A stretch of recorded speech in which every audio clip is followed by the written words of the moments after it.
और इस वक्त की एक बड़ी खबर आपको बता दें, बंगाल बीजेपी अध्यक्ष दिलीप घोष पर हमले की खबर मिल रही है। अलीपुरद्वार में दिलीप घोष के काफिले पर हमला किया गया है। विधायक विल्सन चंपामारी की कार टूट गई है। इस हमले में दिलीप घोष का एक काफिला था जिस पर हमला किया गया है। साथ में विधायक विल्सन भी थे, उनकी कार भी बुरी तरह से क्षतिग्रस्त हुई है। तो ये बहुत बड़ी खबर है, क्योंकि एक तरफ जहां पर प्रधानमंत्री मोदी बंगाल में राजनीतिक हमलों का जिक्र करते हैं, इस तरीके की घटनाओं का जिक्र करते हैं और उस पर टीएमसी का पलटवार आता है, और उसी बीच में खबर ये आती है कि बंगाल बीजेपी के अध्यक्ष दिलीप घोष के काफिले पर हमला हुआ है, जिसमें एक विधायक की कार भी क्षतिग्रस्त हुई है। मेरे सहयोगी रविशंकर दत्ता इस पर और ज्यादा जानकारी के साथ इस वक्त जुड़ चुके हैं। रविशंकर, क्या जानकारी इस हमले को लेकर? देखिए, अभी तक जो जानकारी हम लोगों को मिला है, दिलीप घोष कुछ बिहार में लास्ट 2-3 दिन वहाँ पे थे, बड़े बड़े मास मीटिंग वहाँ पे कर रहे थे और काफी वहाँ पे लोग आ रहे थे। तो जब वो वापस आ रहे थे, कुछ बिहार से अलीपुरद्वार आ रहे थे, वहाँ पे उसका कुछ प्रोग्राम था, उनका काफिला जो था वहाँ पे हमला किया गया। विधायक जो है विल्सन चंपामारी, उनका गाड़ी का हर एक कांच को टूटा गया। आरोप है तृणमूल कांग्रेस के ऊपर। जैसे आप कह रहे थे, प्रधानमंत्री नरेंद्र मोदी कल जिक्र किए थे, पश्चिम बंगाल में राजनीतिक हिंसा एक बड़े रूप ले रहे हैं, और ये भी कह रहे थे कि कभी कहीं कहीं इलेक्शन सर पे ना रख के आपको लोगों के लिए सोचना पड़ता है। लेकिन उसमें देखा जा रहा है कि तृणमूल कांग्रेस उससे बाहर नहीं आ रहे हैं और लगातार ऐसा हमला हो रहा है। आज भी बीजेपी का एक कर्मी का हत्या हुआ है, उसको लेकर भी बीजेपी यहाँ पे आंदोलन कर रहा है। तो पूरा चीज मिला के पश्चिम बंगाल में हत्या का राजनीति जो है वो लगातार बढ़ते जा रहा है, और अब विधायक एमपी इनके ऊपर भी हमले हो रहे हैं। तो तृणमूल कांग्रेस को कहीं रोकने के लिए केंद्र सरकार क्या सोच रहे हैं, ये वाली देखने वाली बात है। लेकिन हमला हुआ है, हो सकता है दिलीप घोष का गाड़ी पे ना हुआ हो, उसे छापामारी के ऊपर हुआ है, लेकिन नुकसान हर किसी को हो सकता है, जान का खतरा हर किसी को यहाँ पे है। बिल्कुल, और उससे पहले मुझे याद है अमित शाह का जब बंगाल दौरा हुआ था, उस वक्त भी ये बातें सामने आई थी और दिलीप घोष का बयान भी आया था, शमशान भेज देंगे अगर लोग नहीं सुधरे ममता दीदी के, ये भी दिलीप घोष ने कहा था। क्या किसी तरीके के रेपरकशंस या फिर इस बयान के बाद जो विरोध देखने को मिल रहा था, गतिरोध देखने को मिल रहा था, क्या वो भी इससे जोड़कर रविशंकर दत्ता देखा जा सकता है? रुकिए जरा, एक बार ये तस्वीरें दिखा दें। TV9 भारतवर्ष पर एक्सक्लूसिव तस्वीर हम आपको दिखा रहे हैं।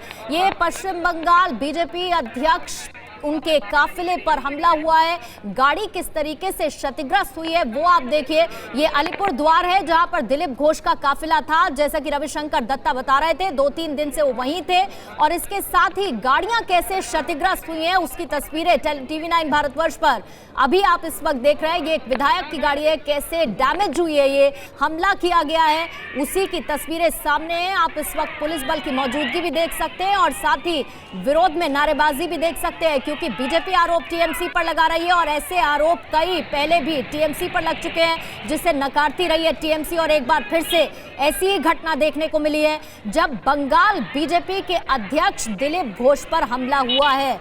प्रधानमंत्री मोदी ने भी इस तरीके के हो रहे हमलों का जिक्र किया था, जिस पर टीएमसी ने जवाब भी दिया था। ये कहा था कि हम ऐसी चीजों पर यकीन नहीं करते हैं। रविशंकर, ये अभी जो तस्वीरें हम दिखा रहे हैं, वहां पर अभी क्या स्टेटस है? पुलिस हम देख पा रहे हैं, पुलिस बल देख पा रहे हैं, उनकी मौजूदगी, और साथ ही कुछ लोग नारेबाजी भी कर रहे हैं। देखिए, जैसे कि मैं कह रहा था, तृणमूल कांग्रेस के ऊपर आरोप है और यहाँ पे तृणमूल कांग्रेस की तरफ से नारेबाजी हो रहा था। बीजेपी का जो लोग थे वो भी वहाँ पे जुट चुके थे। तो अब जैसे सिचुएशन वहाँ पे था, थोड़ा गर्म होता दिखाई दिया, तो पुलिस आके सिचुएशन पे हैंडल किया। लेकिन आप जो प्रश्न पूछ रहे थे, कुछ दिन पहले दिलीप घोष ने ये कहा था, अगर नहीं सुधरे तो शमशान घाट आपको पहुंचा देंगे।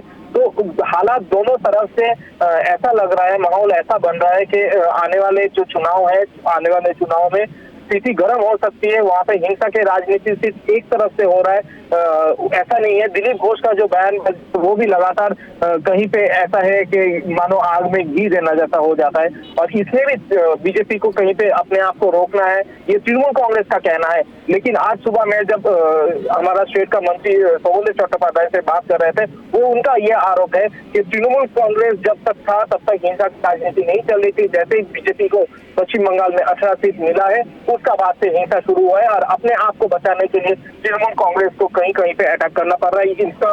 उनका बयान पे ये आया है। लेकिन आज अभी जो अलीपुरद्वार में हुआ है, वो मान के ये चल सकते हैं कि कुछ बिहार में दिलीप घोष जो रैलीज कर रहे थे, उसमें बहुत सारा लोग जुट रहे थे, तो कहीं एक जलन का तृणमूल कांग्रेस को हो रहा था, उसका रिपरकेशन इसको कहा जा सकता है। लेकिन इस पॉलिटिक्स का अंत कहाँ पे है? राज्यपाल भी लगातार बार बार कह रहे हैं कि पश्चिम बंगाल में राष्ट्रपति शासन होना है, तो कहाँ इसका अंत होना है, ये सबसे ज्यादा जरूरी पॉइंट है, यहीं पे चर्चा होना चाहिए। इसके अंत होने के साथ साथ रविशंकर दत्ता, कानून व्यवस्था को लेकर लगातार पश्चिम बंगाल में सवाल खड़े हो रहे हैं और खासतौर से आने वाले विधानसभा चुनावों से पहले जिस तरीके की तस्वीर देखने को मिल रही है, लगातार बढ़ती हुई राजनीतिक हत्याएं, ऐसी घटनाएं जहां काफिले पर अटैक किया जाता है, टीएमसी बीजेपी पर आरोप लगाती है, बीजेपी टीएमसी पर आरोप लगाती है, कानून व्यवस्था पर सवालिया प्रश्न जरूर है।